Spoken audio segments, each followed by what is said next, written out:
High ସାଙ୍ଗମାନେ, ଆପଣମାନେ ସବୁ କେମିତି ଅଛନ୍ତି? ଆଶା କରୁଛି ଭଗବାନଙ୍କ ଦୟାରୁ ସବୁ ଭଲରେ ରୁହ। ଆଉ ହଁ, ତମ ସାନ ଭାଇ ବି ଭଲରେ ଅଛି। ଆଜି ଆମେ ଦି ସାଙ୍ଗ ପଳେଇ ଆସିଛୁ ଆମର ଗାଁ ନଦୀକୁ ଟିକେ ବୁଲିକି ଯିବା ବୋଲିକି। ଦେଖିପାରୁଥିବେ ଆମ ଗାଁର ନଦୀର ଭିଉ କିଛି ଏପରି।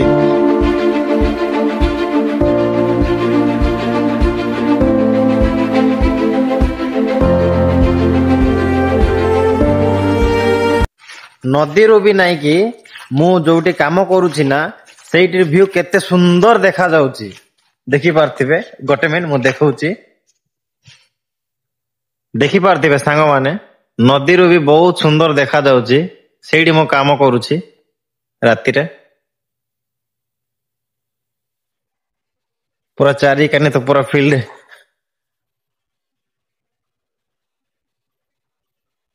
ନଦୀକୁ ଆସିକି ଆମେ ସବୁଆଡେ ବୁଲିଦେଲୁ। ବୁଲି ସାରିଲା ପରେ ଯିବା ପୂର୍ବରୁ ତମକୁ ଗୋଟେ ଜିନିଷ ମୁଁ ଦେଖେଇବା ପାଇଁ ଚାହୁଁଛି।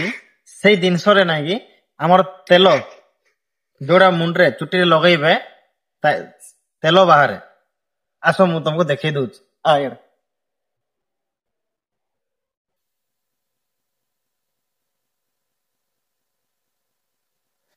ସାଙ୍ଗମାନେ ଦେଖିପାରୁଥିବେ ଏଇ ଜିନିଷଟା ଆଇରୁ ତେଲ ବାହାରେ। ଆକୁ ଆମ ଭାଷାରେ ଆକୁ ଜାଡା କହିବେ, ଜାଡା। ହେଲେ ଓଡିଆରେ କଣ କହିବେ ମୁଁ ତ ଜାଣିନି। ଯଦି ଆପଣ ମାନେ ଜାଣିଛନ୍ତି ବୋଲେ କମେଣ୍ଟରେ ଟିକେ କହିଦେବେ ଯେ ଆକୁ କଣ କହିବେ।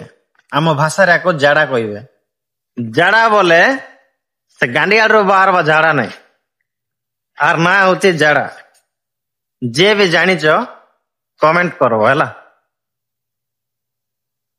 ଆମେ ନଦୀକୁ ଆଇଲୁ, ଗାଧେଇଲୁ ନାହିଁ, ଆଇଲୁ ଟିକେ ବୁଲି ଦେଇକି ଆଉ ଥରେ ଘରକୁ ପଳଉଛୁ। ଖରା ବି ଦେଖୁ ପାରୁଥିବେ, ବହୁତ ଖରା ବି ହଉଛି। ଚାଲି ଚାଲିକି ଗାଁଡ ଫାଟା ଶୁଖୁଆ ହାଟ ହେଇଗଲାଣି ଇଆଡେ। ଆଉ ଚଣା ଖାଇବୁ ବୋଲି ଆସିଥିଲୁ। ସେ ଚଣା ନାହିଁ, କିଛି ନାହିଁ। ସବୁ ଚଣା ସେ ମାଳ ମାନେ ଅଛି। ଚଣା ଗୋଟେ ବି ଦେଖା ଯାଉନାହିଁ। ଭିଉ ଦେଖି ପାରୁଥିବେ। ଆମ ଗାଁର ଭିଉ ତ ମତେ ମସ୍ତ ଲାଗୁଛି। ଜାଣି ନାହିଁ ଆପଣ ମାନଙ୍କୁ ଭଲ ଲାଗବ କି ନାହିଁ।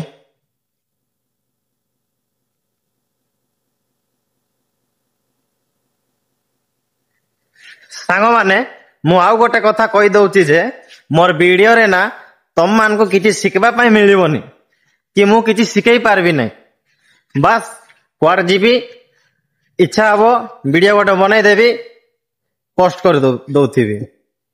ଯଦି ଶିଖି ତ ପାରବ ନାହିଁ ମୋର ଭିଡିଓରେ କିଛି, ଖାଲି ଜାଗା ଟିକେ ଦେଖି ପାରୁଥିବ, ମୋର ଭକ ଭକ ପାଟି ଟିକେ ଦେଖୁଥିବ, ଏତିକା। ଶିଖି ତ କିଛି ପାରବ ନାହିଁ, ବଟ୍ ଜାଗା ମାନେ ଟିକେ ନୂଆ ନୂଆ ଜାଗା ମାନେ ଟିକେ ଦେଖିପାରବ।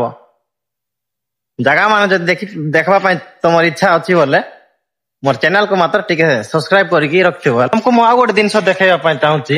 ଦେଖନ୍ତୁ, ସେଇଟା ତ ଜାଣିଲ ଜାଡା ବୋଲିକି। ଏଇଟାକୁ କଣ କହିବେ? ଏଇଟାକୁ ବି ଖାଇବେ। ଏଇଟା କଣ ମତେ କମେଣ୍ଟ ଜଣାନ୍ତୁ। ଏଇଟା ସତରେ ମୁଁ ଜାଣିନି କିଛି। ଯିଏ କମେଣ୍ଟରେ ସତ କଥା କହିଲେ, ଯଦି ଏଟା ବଡ ହେଲେ ତାଙ୍କରକୁ ମୁଁ